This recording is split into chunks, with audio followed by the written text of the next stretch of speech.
Bonjour à tous et bienvenue sur mon tutoriel vidéo sur la présentation de l'interface globale de Word 2013, qui n'est pas bien différente des autres versions, c'est-à-dire les versions 2007 et 2010.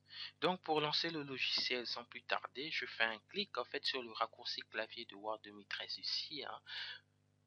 Une fois le logiciel lancé, il nous propose immédiatement de créer un document, soit un document vierge ou utiliser encore les différentes formes prédéfinies dans Word 2013. Donc vous pouvez voir ici que parmi les différentes formes prédéfinies dans Word 2013, nous avons les lettres, les CV, les calendriers, les réunions, les cartes, les factures et les télécopies. Sachez qu'il y a encore bien plus de formes prédéfinies dans Word 2013. Pour cela, vous pouvez simplement faire une recherche dans la bibliothèque en ligne de Word en fait. Pour cela, il suffit de taper ici en fait le type de document que vous souhaitez créer, lettres, et de lancer une recherche. Voilà. Et ainsi, vous allez voir toutes les différentes formes de prédéfinies de lettres que vous pouvez avoir voilà, dans Word 2013. Donc ça ne va pas beaucoup nous intéresser ici, vu que nous, on va vous présenter simplement l'interface globale de Word 2013. Donc, nous allons lancer un document vierge. Voilà.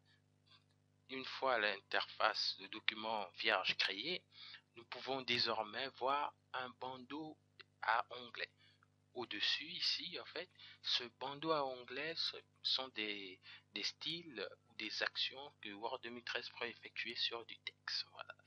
Donc, parmi ça, nous avons le bandeau accueil qui réunit tout ce qui est traitement du style du texte ou encore la police, les paragraphes ou encore les titres. Par contre, l'onglet insertion, en fait, c'est tout ce qui est insertion justement d'images, d'images, de tableaux, d'illustrations ou encore utiliser des applications pour Word 2013, c'est-à-dire désormais sur Word 2013, ça c'est une nouveauté, voilà, qui n'était pas disponible notamment sur la version 2010 et 2007, c'est-à-dire nous pouvons avoir des applications qui optimisent en fait le traitement de texte. Voilà. Donc il suffit de cliquer ici, voilà. Et là, vous allez voir les différentes applications. Certaines sont payantes, d'autres gratuites. Voilà. Donc, il y a pas mal de trucs à voir. Donc, nous allons passer. Donc, vous pouvez mettre des en-têtes, des pieds de page, des numéros de page, des zones de texte et des éléments WordArt ou encore des fonctions mathématiques. Voilà. Donc, concernant l'onglet création, on n'est pas très important. Donc, on va vite passer dessus. En fait, c'est pour la création de nouveaux thèmes. Voilà.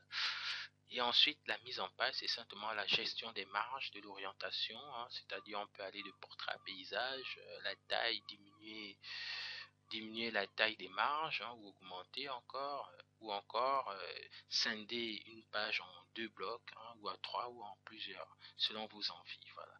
Essentiellement, c'est ce que vous trouverez dans l'onglet mise en page. Donc ensuite, nous avons l'onglet référence qui permet notamment de créer des sommaires. Nous allons en revenir dessus. Et nous avons l'onglet révision, voilà, qui permet notamment de corriger les fautes ou faire des modifications à plusieurs dessus. Voilà. Ensuite, publichotage, c'est pour envoyer à plusieurs destinataires, par mail ou par d'autres moyens. Voilà. Concernant l'onglet révision, ça on a déjà vu, on va passer à l'onglet affichage qui permet notamment d'afficher juste en mode lecture, régler tout ce qui est affichage. Voilà. Le mode développeur, vous n'allez pas le voir sur Word 2013 directement. Pour cela, pour l'inclure dans Word 2013, il faut faire quelques manips, nous y reviendrons, mais sachez juste que cet onglet développeur permet de créer des formulaires dynamiques. C'est-à-dire que l'on peut remplir et faire remplir sur place. Donc du coup, dans l'interface, vous pouvez voir le nombre de mots que vous saisissez ici et le numéro de page sur laquelle vous êtes. Donc en l'occurrence, 0 mots saisis sur la page 1. Voilà. Donc nous avons différents types de vision aussi. Voilà. Différents types d'affichage que nous pouvons gestionner dans cet onglet et ici pour le zoom aussi, notamment de la page. Il suffit de cliquer pour diminuer, augmenter. Voilà. Nous avons aussi au niveau d'ici la gestion des marges avec ces curseurs là. Diminuer ou augmenter la marge. Voilà. selon vos envies et vos créations. Donc c'est tout pour l'interface globale de Word 2013. Donc c'est la fin de ce tutoriel et je souhaite bien vous retrouver dans le prochain tutoriel. Je vous remercie. Au revoir.